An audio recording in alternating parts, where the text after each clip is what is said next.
비트코인이 다시 상승세를 보이고 있습니다. 이는 미국 대선 토론과 밀접한 관련이 있는 것으로 분석됩니다. 최근 진행된 미국 대선 토론에서 바이든 대통령의 건강 상태에 대한 의혹이 더욱 증폭되었고, 이에 따라 그의 지지율과 재선 가능성이 급격히 낮아지고 있습니다. 반면 트럼프 전 대통령의 재선 가능성이 높아지면서 비트코인 가격이 반등하는 모습을 보이고 있습니다. 이는 비트코인의 우호적인 정치인들의 영향력이 커질 수 있다는 기대감이 반영된 것으로 보입니다. 폴리마켓의 예측에 따르면 조 바이든 대통령이 다가오는 미국 대선에서 사퇴할 가능성이 35%에 이르는 것으로 나타났습니다. 지난 7월 27일 목요일에 있었던 도널드 트럼프 전 대통령과의 토론 이후 폴리마켓 예측 플랫폼에서의 활동이 급증했습니다. 특히 도박 참여자들은 바이든 대통령의 대선 사퇴 여부에 큰 관심을 보이며 사퇴할 것이라는 예측에 710만 달러 이상을 베팅한 것으로 알려졌습니다. BBC는 이번 토론을 지루하고 모호했다고 평가하며 이로 인해 바이든 대통령의 재임 능력에 대한 의구심이 더욱 커졌다고 분석했습니다. 대통령의 토론 수행 능력이 전반적으로 불안정했고 일부 답변은 논리적 일관성이 부족했다는 평가를 받았습니다.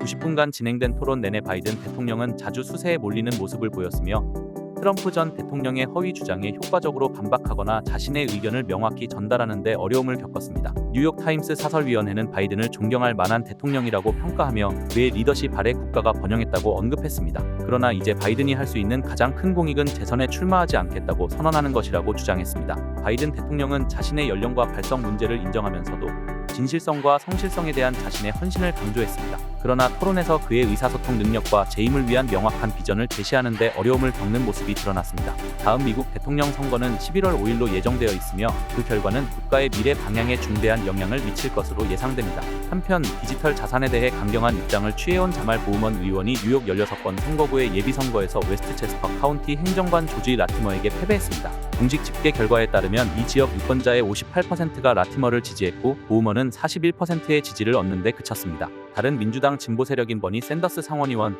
알렉산드리아 오카시오코르테즈 하원의원, 엘리자베스 워런 상원의원 등으로부터 지지를 받았던 보우먼 의원은 디지털 자산에 대한 그의 강경한 입장으로 암호화폐 커뮤니티로부터 비판을 받아왔습니다. 보우먼 의원은 지난달 디지털 자산에 대한 규제 권한을 상품선물거래위원회에 부여하는 내용의 초당적 지지를 받은 21세기 금융혁신 및 기술법안 FIT 21에 반대표를 던졌습니다. 또한 5월에는 미국 증권거래위원회에 논란이 된 직원 회계 공고인 SAB 121을 사실상 무효화하는 결의안에도 반대했죠.